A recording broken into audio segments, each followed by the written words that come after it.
सिर साहब, अरसा हुआ हमने आलमी सियासत पर गाह नहीं दौड़ाई। इसकी वजह ये थी कि हमें मकामी तौर पर बहुत से चैलेंजेस का सामना था। इमरान खान साहब की सियासत और फिर उनकी रिहाई के इम्कानात, उन पर चलते केसेस, उनकी एहतजाजी तहरीक और फिर मुख्तलिफ फार्मूले मुफाहमत के, वो हम डिस्कस करते रहे। फिर यकदम उसमें एक वक्फ़ा आया और तवज्जो सारी मबजूल हो गई पाक इंडिया क्लैश की तरफ। और इस अरसे में सारी की सारी इंगेजमेंट ख़बरों की रही इस इशू की तरफ और इसकी पेचीदगियों की तरफ। लेकिन ये सब जानते हैं कि डोनाल्ड ट्रंप जब से इक़्तिदार में आए हैं, दुनिया उनकी धुनों पर रक्स कर रही है, नाच रही है, वो सबको नचा रहे हैं। क्रिटिसिज्म का भी उन्हें सामना है, लेकिन इसके बावजूद अपनी पॉलिसी से हटे नहीं। और बात है कि इलॉन मस्क हट गए, वो आपने जो प्रेडिक्ट किया था। क्या ख्याल है, ज़रा प्रेडिक्शन चलाएं, फिर उसके बाद बात की तरफ आएँ जो मैं चाह रही हूँ। आदा चलाएं जी। इलॉन मस्क का सबसे बड़ा पार्टनर, इकोनॉमिक पार्टनर चाइना है। उसकी टेस्ला कार जो है वो सबसे ज़्यादा चाइना में बिकती है। और इलॉन मस्क कभी भी चाइना के खिलाफ तल्लुकात नहीं ख़राब होने देगा। मगर डोनाल्ड ट्रंप ने फैसला किया हुआ है कि मैंने चाइना को नहीं छोड़ना। वो तो अगर इलॉन मस्क ने डोनाल्ड ट्रंप के साथ चलना है तो कहीं ना कहीं तो फिर डोनाल्ड ट्रंप और इलॉन मस्क को आपस में तय करना पड़ेगा ना, किस हद तक चाइना को टाइट करना है, किस हद तक नहीं करना। कल को इलॉन मस्क का नुकसान होना शुरू हो जाता है चाइना में, फिर क्या होगा? तो ये आप तवक्को करें कि इलॉन मस्क और डोनाल्ड ट्रंप की भी लड़ाई होगी। आज नहीं कल, कल नहीं परसों। ये चाइना के ऊपर इलॉन मस्क और डोनाल्ड ट्रंप की झगड़ा हो। तो इब्तदाई 4 माह के दौरान आपकी ये पेशगोई तो हो गई पूरी, और वो हो गए दस्तबरदार अपने किरदार से।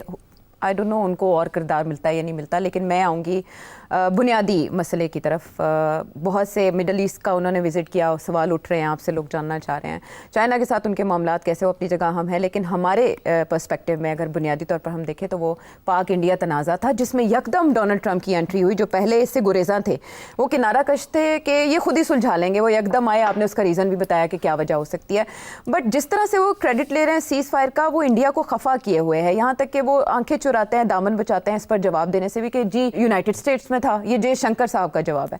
मैं आपसे ये जानना चाहूँगी कि डोनाल्ड ट्रंप ने क्या सोच कर भारत के हवाले से ये रवैया अपनाया जो उनसे एक्सपेक्ट नहीं किया जा रहा था। उनका इत्तेहादी है भारत, और माजी में जितने भी सुदूर आए उन्होंने भारत को हमेशा खुसूसी दर्जा दिया है और उसको साथ रखा है, उसको बहुत सी रियायतें दी हैं। लेकिन डोनाल्ड ट्रंप ने ऐसा नहीं किया। इसकी क्या वजूहात, क्या ग्राउंड हो सकता है आपके ख्याल में, और इसके नताइज क्या होंगे सेठ साहब? डोनाल्ड ट्रंप, इंडिया पाकिस्तान, जी हाँ? जी सब हैरान हो गए थे कि डोनाल्ड ट्रंप ने 2-3 चीज़ें की। एक, ये इंडिया पाकिस्तान के दरमियान हाइफन डाल दिया, मतलब है कि एक एट पार ले आए। इसके बावजूद कि इंडिया उनका स्ट्रेटेजिक पार्टनर है पर पाकिस्तान नहीं है विज़-वी द ग्लोबल पॉलिटिक्स चाइना के बारे में। India is part of quad, और नरेंद्र मोदी सारा वक्त यही कहता है कि हमारी स्ट्रेटेजिक रिलेशनशिप है विद अमेरिका। तो पाकिस्तान की तो कोई स्ट्रेटेजिक रिलेशनशिप अमेरिका के साथ अब नहीं है। तो ये क्या हुआ कि एक स्ट्रेटेजिक एलाई के साथ डोनाल्ड ट्रंप ने वो सलूक नहीं किया जो वो तवक्को कर रहा था कि हमारे साथ होगा, हमारी साइड लेंगे। यहाँ तक कि वैंस को, वाइस प्रेसिडेंट वैंस को उन्होंने दिल्ली बुलाया हुआ था सैर सपाटे के लिए अपनी एहलिया के साथ, फैमिली के साथ, हुज एन इंडियन अमेरिकन, और 3-4 दिन रहे वो यहाँ। और उसी के दौरान पहलगाम हो गया। ऐसे ही है ना। और तो तवक्को तो ये की जा रही थी कि बहुत स्ट्रॉन्ग रिस्पॉन्स आएगा from America in support of Indian policy विज़-वी allegations against Pakistan. मगर ऐसे नहीं हुआ। क्यों नहीं हुआ? एक सवाल ये खड़ा हो गया। सिर्फ ये नहीं हुआ कि एडवांस ने इनको सपोर्ट नहीं किया। जब लोगों ने कहा कि क्या आप आगाह हैं इंडिया पाकिस्तान में क्या हो रहा है, तो उनका रवैया ये था उनका लड़ाई झगड़े चलते रहते हैं, वो कर लेंगे आपस में सॉर्ट आउट।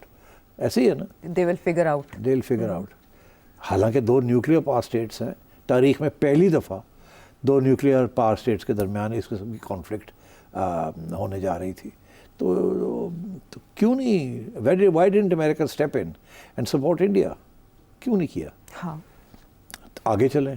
फिर सवाल एक और खड़ा होता है कि फिर डोनाल्ड ट्रंप साहब कहते हैं कि सीज़ फायर मैंने कराई है। कमाल हो गया।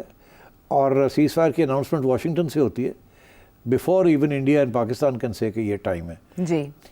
मैंने खुद जब देखा कि डोनाल्ड ट्रंप कह रहा है कि 4:30 बजे इंडियन टाइम, 5 बजे पाकिस्तान टाइम, ट्वीट करके कि seize fire will come into effect, उस वक्त तक तो सोचा भी नहीं था किसी ने। इसीलिए it came as a shock to India कि ये इंडिया पाकिस्तान ने मिल के क्यों नहीं अनाउंस किया। somebody else announced it for them. Pakistan को तो कोई प्रॉब्लम नहीं था, वो तो चाहते थे कि अमेरिकन इंटरवेंशन हो, मगर इंडिया तो नहीं चाहता था कि अमेरिकन इंटरवेंशन नज़र आए कि हो, हालांकि उनको पता था हो रही है। तो क्या हुआ कि डोनाल्ड ट्रंप इतना आगे निकल गया। और लास्ट पॉइंट, डोनाल्ड ट्रंप ने कश्मीर की भी बात कर दी जी। उसने तो कश्मीर को इंटरनेशनलाइज कर दिया, हाईलाइट दोबारा से खबरों में। और यहाँ तक कि फिर नेगोशिएशंस होंगे थर्ड न्यूट्रल कंट्री में, जहाँ कश्मीर का मामला भी तय डिस्कस किया जाएगा, और ये मैं सालसी के लिए तैयार हूँ। तो मतलब एक कमाल ही कर दिया। It was a shock to the Indians and frankly to many of us also. ये हो क्या रहा है between America, India and Pakistan. Pakistan के पास तो कोई ख़ास एक्सप्लेनेशंस नहीं दिए उन्होंने, वो तो चुप करके स्माइल करते रहे, मुस्कुराहट के हाँ ठीक हो गया। India went into spin. तो अब मेरा ख्याल है आज मैं आपको उसका जवाब देने की कोशिश करूँ कि हुआ क्या। बहुत सी बातें डॉट्स को जॉइन करना पड़ेगा, तो आप मुझे उम्मीद है कि टाइम देंगे थोड़ा सा। तो देखिए, बहुत से लोगों को एक बात का उड़ती उड़ती खबर है मगर डिटेल्स नहीं है।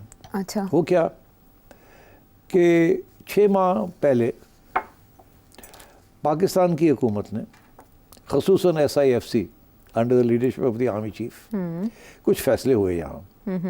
उनमें से एक फ़ैसला ये था कि लॉबिंग फर्म्स हायर करनी है। डोनाल्ड ट्रंप आ गया और डोनाल्ड ट्रंप को घेरना है हमने, और लॉबिंग फर्म्स हायर की जाएँ। हर लॉबिंग फर्म को मुख्तलिफ स्ट्रेटजी बताई जाए कि ये टारगेट आपका, ये टारगेट आपका, ये टारगेट आपका। ये होमवर्क आराम से चुप करके SIFC में ये हुआ, जिसमें finance ministry was involve, prime minister was involve, not naturally the army cheap and his team were involve. अच्छा। तो उसमें इन्होंने 4 या 5 लॉबिंग फर्म्स हायर की for a total consideration of over $3.5 million.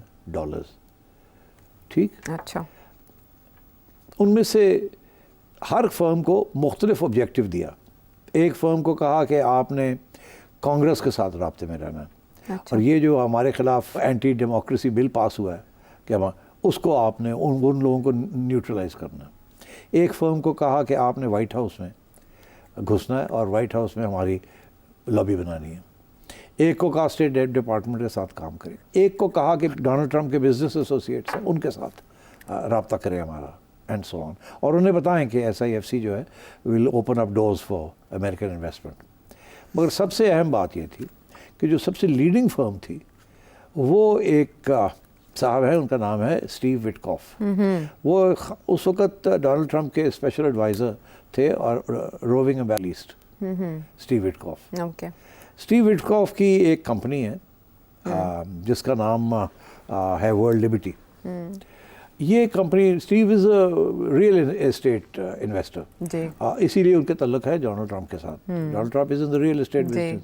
तो स्टीव विटकॉफ उनका एक साहिबजादे हैं, जैक विटकॉफ जी। तो स्टीव विटकॉफ ने, डोनाल्ड ट्रंप जैसे ही पता चला कि इलेक्ट हो गया तो स्टीव विटकॉफ और उनके साहिबजादे ने मिडिल ईस्ट के चक्कर लगाने शुरू कर दिए। ओके। और लो एंड बिहोल्ड कुछ माह पहले इन्होंने एक क्रिप्टो करेंसी कंपनी बनाई, और वो क्रिप्टो करेंसी कंपनी जो है वो लेके और वो चले गए मिडिल ईस्ट। और सबसे पहले वो चले गए अबू धाबी, और अबू धाबी को जाके कन्विंस किया कि इसके अंदर 60% स्टेक जो है इस कंपनी के अंदर वो डोनाल्ड ट्रंप का एंड हिज फैमिली मेम्बर्स। तो अबू धाबी वालों ने समझ ली, अगर ठीक है जी। फिर तो उन्होंने कहा कि आप हमारी कंपनी के अंदर इन्वेस्टमेंट करें, अच्छा, क्रिप्टो करेंसी के अंदर। अच्छा। तो अबू धाबी ने समझ ली बात, उन्होंने कहा लो $2 बिलियन। ठीक, समझ गए आप? जी। गेम अभी अब सेट मैच नहीं हुआ। अच्छा। उसके बाद वो पहुंच गए पाकिस्तान। अच्छा। और यहाँ भी बातचीतें हुई। हाँ। ठीक। और आपने देखा कि एकदम यहाँ भी चर्चा शुरू हो गया क्रिप्टो करेंसी जी। और यहाँ एक young man by the name of Saqib ji, Bilal Saqib, वो सडनली होराइजन पे नज़र आने शुरू हो गए। दरअसल Bilal Saqib is now also on the board of Liberty. Okay. And Bilal Saqib की वजह से यहाँ फिर एंट्री मिल गई, बिकॉज बिलाल साकिब को special adviser to the prime minister बना दिया जी। ऐसे ही। हाँ जी, बिटकॉइन जी, क्रिप्टो करेंसी पे।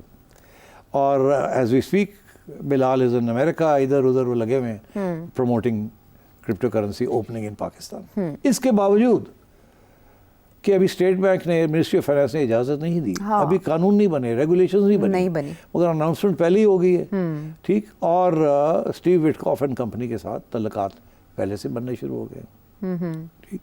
सो ये एक इन्वेस्टमेंट है एक किस्म की, अच्छा, from the government of Pakistan, और in a company that is majority owned by Donald Trump. उनके सन्स, हाँ।